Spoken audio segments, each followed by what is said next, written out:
Well, let's talk to Marco Forgione, the Director General of the Chartered Institute of Export and International Trade. Marco, welcome back. Good to see you. How significant are these US-UK deals? This could be a huge event for both the US and the UK, but of course also for the government as it looks for its Reset 2.0. The potential billions of pounds of investment in technologies that will fuel the future technologies for the world, the future industries for the UK, really key. And seeing the business group that are coming with President Trump on his second state visit, it's clear to see that there is a huge opportunity for the UK and Prime Minister Keir Starmer. Donald Trump set to arrive in London accompanied by, among others, the bosses of NVIDIA, OpenAI, Blackstone. What does all of that say about his intentions? Well, it's clear that there are potential billions of pounds of investment in the new technology, the small modular reactors and the range of modular reactors, the potential for investment in data centers as well, and the development of course, chips.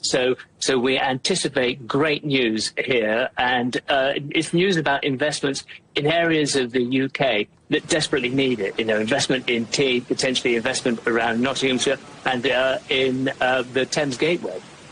How would you evaluate the current economic relationship between the United States and the UK? Well, I think there are two elements to that. First, I think that the relationship between President Trump and Prime Minister Keir Starmer is really close, and I think that they get on really well, and that's really important. With this president in particular, the relationship between the individuals is going to be key.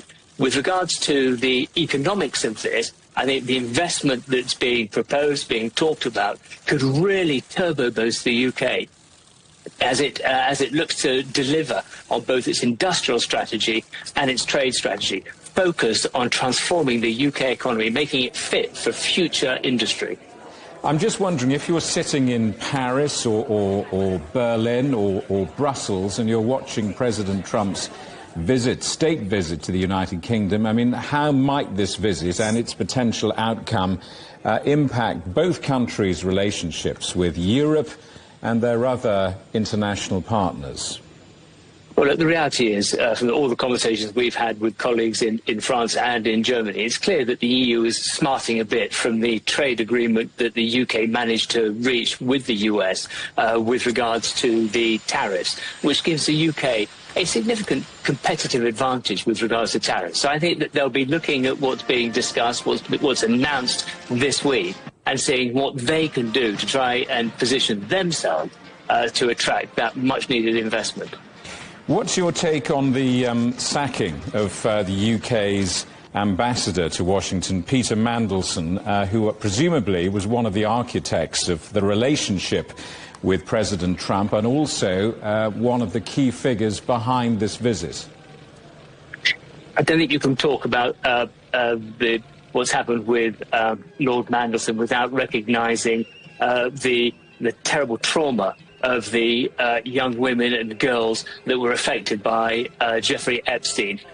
Setting that apart, looking at the relationship that Lord Mandelson had with the administration in Washington, it's clear that he was an architect of the trade deal and helping to really build strong relationships between the UK and the US. We now have the interim ambassador, who is himself brilliant and will, I'm sure, take forward in a really positive way the UK's relationship with not just the presidential team, but also with the administration on Capitol Hill. Marco, good to talk to you. Thanks so much for coming on the programme. Marco Forgione, Director General of the Chartered Institute of Export and International Trade.